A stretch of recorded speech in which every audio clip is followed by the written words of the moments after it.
Hi, welcome to my channel. P T E അക്കാഡമിക്കിനെ പറ്റിയുള്ള ചില ബേസിക് ആയിട്ടുള്ള കാര്യങ്ങളാണ് ഈ സെഷൻ 1 ഇൻട്രൊഡ്യൂസ് ചെയ്യുന്നത്. നിങ്ങൾക്ക് ഒരു പ്രൊഫഷണൽ ആയിട്ടുള്ള കോഴ്സ് ചെയ്യണമെന്നുണ്ടെങ്കിൽ നിങ്ങൾക്ക് ഒത്തിരി അക്കാഡമീസ് ഉണ്ട്, ഓൺലൈൻ ട്യൂട്ടേഴ്സ് ഉണ്ട്, പേഴ്സണലായിട്ട് പഠിപ്പിക്കുന്നവരുണ്ട്. അവരുടെ അടുത്ത് പോയാൽ നല്ലപോലെ പി ടി എ പറ്റി മനസ്സിലാക്കാൻ പറ്റും, നല്ല സ്കോർ ചെയ്യാൻ പറ്റും. ഇത് അങ്ങനെ അഫോർഡ് ചെയ്യാൻ പറ്റാത്തവർക്കും പിന്നെ ബേസിക്കായിട്ട് യൂട്യൂബിൽ നിന്ന് മനസ്സിലാക്കണമെന്ന് ആഗ്രഹിക്കുന്നവർക്കും വേണ്ടിയിട്ടുള്ള സെഷനാണ്. എൻ്റെ എക്സ്പീരിയൻസും ഞാൻ ഇതിനകത്ത് ഷെയർ ചെയ്യാം. ഞാനൊരു ടീച്ചറൊന്നുമല്ല, പക്ഷേ എൻ്റെ എക്സ്പീരിയൻസും എനിക്കറിയാവുന്ന കാര്യങ്ങൾ ഞാൻ ഷെയർ ചെയ്യുന്നു എന്ന് മാത്രം. ഓക്കെ, പി ടി അക്കാഡമിക്കിനകത്ത് 4 കാര്യങ്ങളാണുള്ളത്. ഒന്ന് സ്പീക്കിംഗ്, റീഡിംഗ്, റൈറ്റിംഗ്, ലിസ്ണിംഗ്. ഇതൊരു 2 മണിക്കൂർ ഉള്ള പരീക്ഷയാണ്.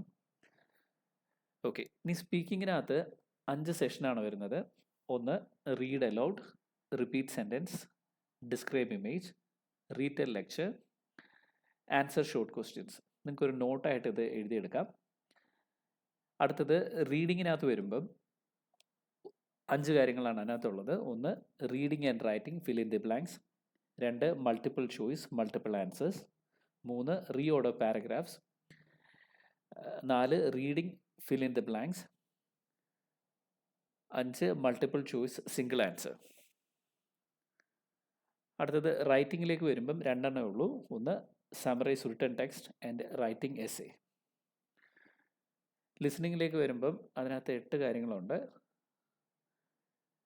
ഒന്ന് summarise spoken test, 2 multiple choice, multiple answers, 3 fill in the blanks, 4 highlight correct summary, 5 multiple choice, single answer, 6 select missing words, highlight incorrect words, അവസാനം right from dictation.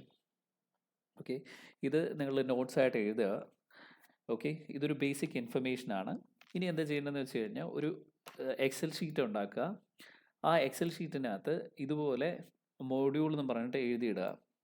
ഈ പറഞ്ഞ 20 കാര്യങ്ങളും എഴുതിയിടുക. റീഡിങ്ങിൻ്റെയും റൈറ്റിങ്ങിൻ്റെയും സ്പീക്കിങ്ങിൻ്റെയും ലിസ്ണിങ്ങിൻ്റെയും. എന്നിട്ട് അതിൻ്റെ ഇപ്പുറത്തായിട്ട് ഡേറ്റ് എഴുതണം. 9 ഫെബ്രുവരി, 10 ഫെബ്രുവരി. 20 ദിവസം പ്ലാൻ ചെയ്യുക.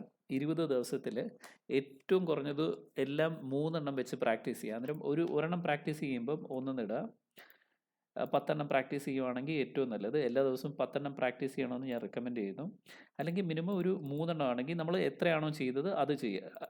അന്നേരം നമുക്ക് ഇങ്ങനെ ചെയ്തിടുമ്പം നമുക്ക് മനസ്സിലാവും എല്ലാ ദിവസവും നമ്മൾ എത്ര എണ്ണം ചെയ്തെന്നുള്ളത്.